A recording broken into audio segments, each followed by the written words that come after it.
रुकिए एक पल। आज रात जब घर शांत हो जाए, जब बाहर का शोर थम जाए, तब एक सवाल खुद से पूछिए।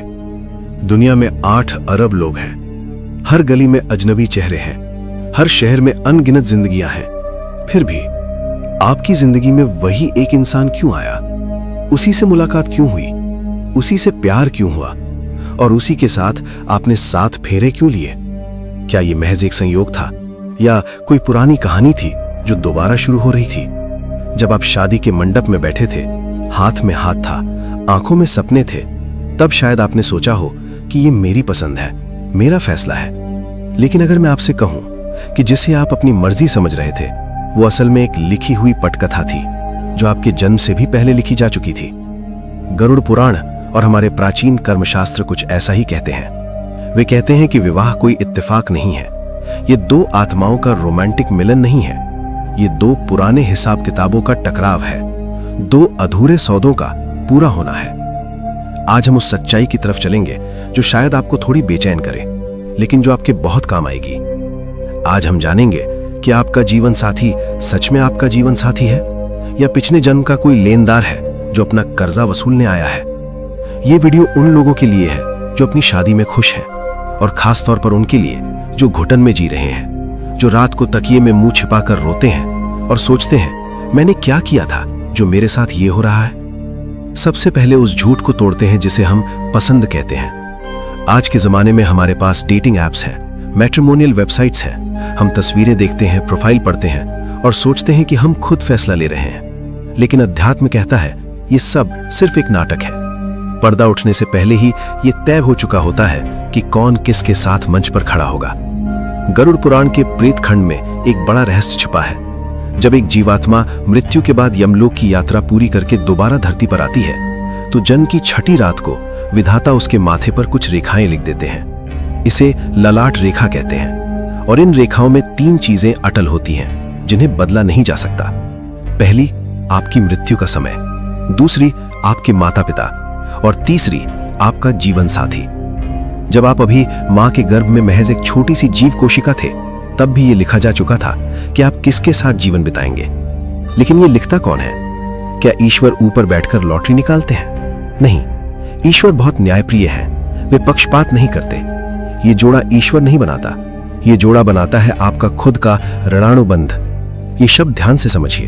ऋण यानी कर्ज, अनुबंध यानी बंधन, यानी वो पुराना हिसाब जो कई जन्मों से अधूरा पड़ा है। जरा एक पल के लिए आंखें बंद करके सोचिए। पिछले किसी जन्म में आपका किसी के साथ कोई गहरा लेन देन था।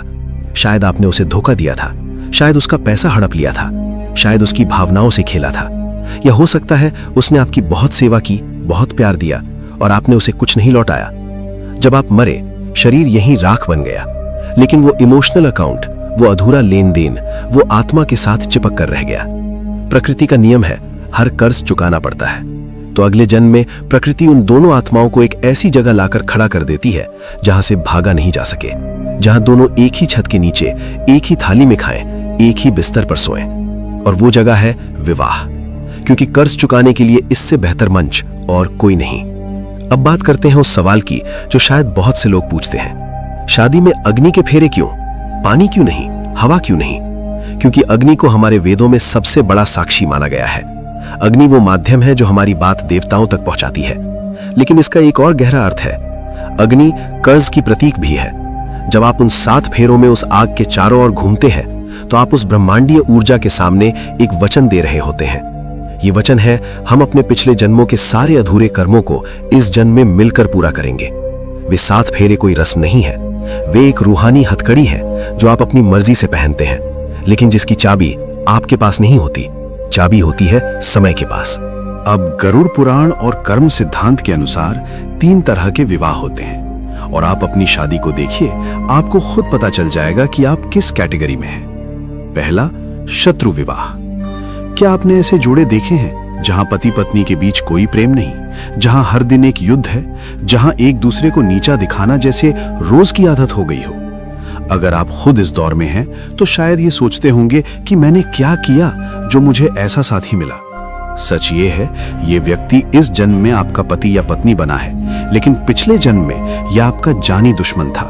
या आपने इसके साथ ऐसा अन्याय किया था जिसे ये भूल नहीं पाया। उस वक्त ये कमजोर था, कुछ कर नहीं पाया, लेकिन मरते वक्त इसके मन में आपके लिए बदले की आग थी। वही आग इसे इस जन्म में आपके बेडरूम तक खींच लाई है।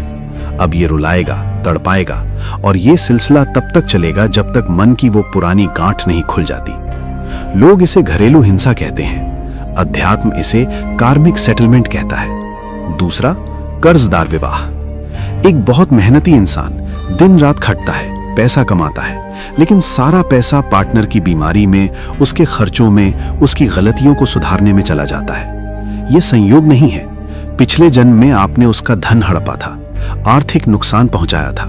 अब वो ब्याज समेत एक एक पाई वापस ले रहा है, और जिस दिन वो हिसाब जीरो हो जाएगा उस दिन या तो वो सुधर जाएगा या शांतिपूर्वक चला जाएगा, क्योंकि सौदा पूरा हो गया। तीसरा, उदासीन विवाह। न प्यार न नफरत, पति अपने काम में मस्त, पत्नी अपनी दुनिया में। दोनों एक साथ रहते हैं जैसे एक ट्रेन के डिब्बे में दो अजनबी यात्री। ये तब होता है जब पिछले जन्म में आपका उस आत्मा के साथ बस थोड़ा सा लेन देन बाकी था, कोई गहरा कर्ज नहीं, बस छोटी मोटी रस्म बाकी थी। प्रकृति ने मिला दिया ताकि वो औपचारिकता पूरी हो जाए। और एक चौथी कैटेगरी भी है जो बहुत दुर्लभ है, पुण्य अनुबंध। जब दो बहुत सुलझी हुई आत्माएं जिन्होंने पिछले जन्म में एक दूसरे की मदद की थी, भक्ति में साथ दिया था, वे दोबारा मिलती हैं। ऐसा साथी आपको कभी गिरने नहीं देता, वो ढाल बनकर खड़ा रहता है। लेकिन कलयुग में ऐसे रिश्ते 1000 में एक होते हैं। अब एक बहुत संवेदनशील सवाल, विवाह के बाहर के संबंध, एक्स्ट्रा मैरिटल अफेयर्स। अगर शादी 7 जन्मों का बंधन है तो कोई तीसरा बीच में कैसे आ जाता है? शास्त्र कहते हैं कभी कभी हमारा ऋणानुबंध सिर्फ एक व्यक्ति के साथ नहीं होता, पिछले जन्म में आपका किसी और के साथ भी गहरा भावनात्मक जुड़ाव था जो अधूरा टूट गया था। वो आत्मा भी अपना हिस्सा मांगने के लिए भटक रही है। इस जन्म में शादी तो किसी और से हो गई, लेकिन जब वो पुरानी आत्मा दोबारा जीवन में दस्तक देती है, आप खुद को रोक नहीं पाते। ये जो तीव्र खिंचाव होता है, ये प्रेम नहीं है, ये उस अधूरे कर्ज की पुकार है। और गरुड़ पुराण कहता है ये एक परीक्षा है। प्रकृति उस पुरानी आत्मा से आपको मिलवाएगी जरूर, लेकिन आपके पास विवेक है, धर्म है। अगर आप उस आकर्षण में बह गए और अपने जीवन साथी को धोखा दिया, तो आप एक और नया और जटिल कर्म बुन लेते हैं, एक सुलझे हुए धागे को और बुरी तरह उलझा देते हैं। और जो लोग सोच रहे हैं मेरी शादी क्यों नहीं हो रही, क्या मुझ पर कोई श्राप है? नहीं, गरुड़ पुराण कहता है जिन आत्माओं का कोई भारी कर्म कर्जा बाकी नहीं होता, प्रकृति उन्हें शादी के बंधन में नहीं बांधती। शादी न होना कभी कभी दुर्भाग्य नहीं होता, ये उस आत्मा की आजादी होती है जिसे अब किसी एक के साथ नहीं, पूरी मानवता के साथ जीना है।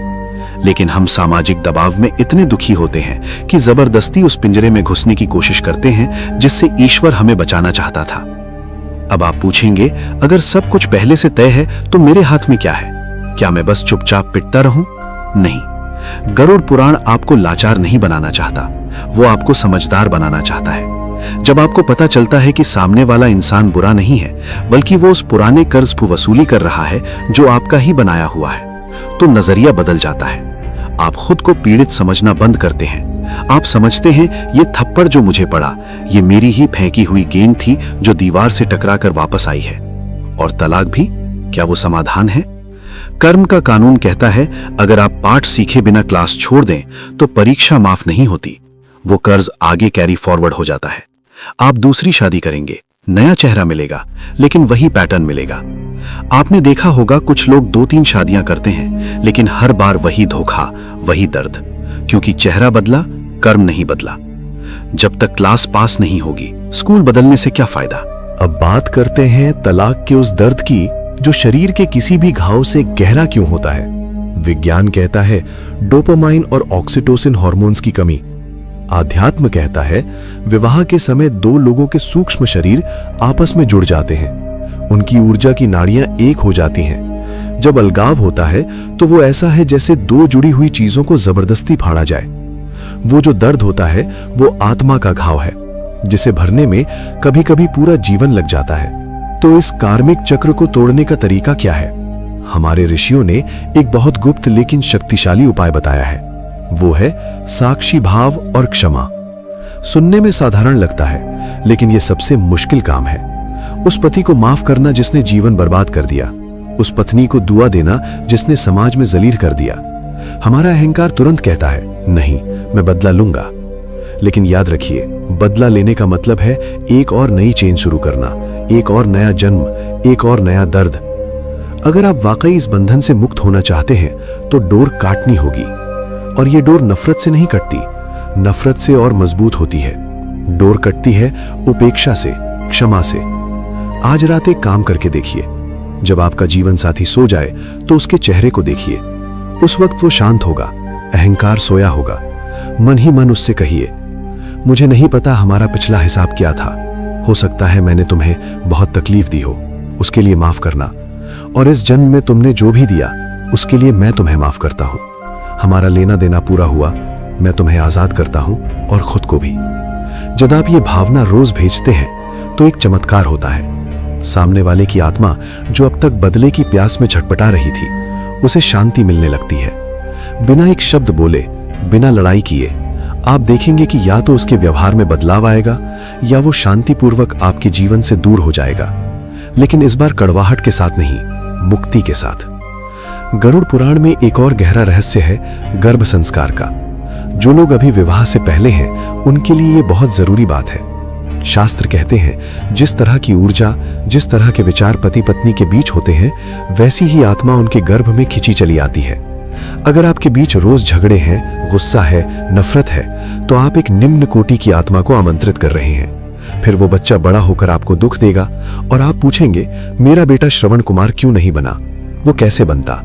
आपने बुलाते वक्त जो फ्रीक्वेंसी रखी थी उसी हिसाब से आत्मा आई। इसीलिए शादी को संस्कार कहा गया है, कॉन्ट्रैक्ट नहीं। और वो जो तीव्र आकर्षण होता है, जिसे हम प्यार समझ बैठते हैं। एक समझदार लड़की किसी आवारे के पीछे पागल हो जाती है। एक अच्छा लड़का किसी धोखेबाज के लिए सब कुछ छोड़ देता है। घर वाले समझाते हैं, दोस्त चेताते हैं, लेकिन वो कुछ नहीं सुनता। ये प्रेम नहीं है, ये उस पुराने कर्म की चुंबक है। सच्चा प्रेम कभी अंधा नहीं करता। सच्चा प्रेम शांत करता है, स्पष्टता देता है। अगर किसी रिश्ते में पड़ते ही आपकी नींद उड़ जाए, परिवार से झूठ बोलने पड़े, करियर छूटने लगे, तो समझ लीजिए ये आने वाले तूफान की आवाज है। और एक बहुत सुंदर उपाय जो हमारे पूर्वजों ने दिया है, दान और सेवा। अगर आपके वैवाहिक जीवन में क्लेश है, किसी कन्या का विवाह कराइए, किसी गरीब जोड़े की मदद करिए। जब आप दूसरों के घर बसाने में मदद करते हैं, प्रकृति आपका घर बचाने में लग जाती है। ये कोई अंधविश्वास नहीं, ये ब्रह्मांडीय नियम है। जो आप देते हैं वही वापस मिलता है। क्या प्रारब्ध को बदला जा सकता है? पूरी तरह नहीं, लेकिन हल्का जरूर किया जा सकता है। जैसे किस्मत में लिखा हो कि पत्थर से चोट लगेगी तो आप उसे टाल नहीं सकते, लेकिन अगर संभल कर चलें, जूते पहन लें, तो वो पत्थर चुभेगा नहीं। गृहस्थ जीवन हमारे शास्त्रों में सबसे बड़ा तप है। जंगल में भाग जाना आसान है, वहां कोई टोकता नहीं, लेकिन घर में रहकर रोज की तकरार के बीच जबान पर लगाम रखना, गुस्से को पीना और सामने वाले का भला सोचना, यह हिमालय पर तपस्या से भी कठिन है। अगर आपकी शादी किसी मुश्किल इंसान से हुई है तो इसे सजा मत समझिए, इसे परीक्षा समझिए। ईश्वर ने आपको ये कठिन प्रश्न पत्र इसलिए दिया है क्योंकि वो जानते हैं आप में उसे हल करने की काबिलियत है। जो अभी विवाह करने वाले हैं उनसे एक बात, सिर्फ चेहरा देखकर, बैंक बैलेंस देखकर फैसला मत लीजिए। ये देखिए, क्या उस इंसान के साथ आप शांत महसूस करते हैं? क्या उसकी मौजूदगी आपको बेहतर इंसान बनाती है? और ईश्वर से एक प्रार्थना जरूर करिए, हे प्रभु, मेरे जीवन में उसी इंसान को भेजना जो मेरी आत्मा की यात्रा में साथी बने, पैरों की बेड़ी नहीं। आखिर में यही समझना जरूरी है, कोई भी रिश्ता हमेशा के लिए नहीं होता। हम सब मुसाफिर हैं, एक सराय में मिले हैं, कुछ वक्त साथ रहेंगे, फिर अपनी अपनी यात्रा पर निकल जाएंगे। आपका जीवन साथी चाहे वो जैसा भी हो, वो आपके अपने कर्मों का आईना है। अगर आईने में चेहरा गंदा दिख रहा है तो आईना तोड़ने से कुछ नहीं होगा, अपना चेहरा साफ करना होगा। सेवा करिए, दान करिए, नाम जप करिए। जब पुण्य बढ़ते हैं तो बुरे कर्मों की आग अपने आप धीमी पड़ने लगती है। याद रखिए, सुहाग रात सिर्फ शरीर का मिलन नहीं है। प्राचीन काल में ये एक संस्कार की शुरुआत थी। उस रात जो विचार, जो ऊर्जा आप दोनों के मन में होती है, वही आपके आने वाले कल को लिखती है। शादी कोई परियों की कहानी नहीं है, ये आग का दरिया है जिसमें डूब कर जाना है। लेकिन जो इस आग में अपने प्रेम और धैर्य को बचा कर ले जाता है, वही असली सोना बनकर निकलता है। अगर आज की इस बात ने आपके मन को छुआ हो तो निराश मत होइए, खुश होइए, क्योंकि अब आप अंधेरे में नहीं हैं। अब आप जानते हैं कि ये सब क्यों हो रहा है, और जब कारण पता हो तो रास्ता खुद मिल जाता है। तो आज रात अपने सारे गिले शिकवे एक किनारे रखिए। अपने पार्टनर को, चाहे वो पास हो या दूर, जिंदा हो या जा चुका हो, मन ही मन माफ कर दीजिए। जिस पिंजरे में आपने उसे कैद किया है उसमें आप भी कैद हैं। उसे आजाद करिए और खुद भी आजाद हो जाइए। कमेंट में बताइए, क्या आप मानते हैं कि जोड़े ऊपर से बनते हैं या हमारे कर्म बनाते हैं? और अगर ये बात आपके किसी दोस्त या रिश्तेदार के काम आ सकती है तो उन तक जरूर पहुंचाइए। शायद ये नजरिया किसी टूटती हुई उम्मीद को थोड़ा सहारा दे दे। जीवन बहुत सुंदर है जब इसे कर्मों के चश्मे से देखा जाए। शिकायतें खत्म हो जाती हैं, सिर्फ स्वीकार भाव रह जाता है, और जहां स्वीकार है वहीं ईश्वर है। अगले वीडियो में फिर मिलेंगे एक और ऐसे ही गहरे रहस्य के साथ। तब तक अपना ख्याल रखिए, अपने रिश्तों का ख्याल रखिए। नारायण नारायण।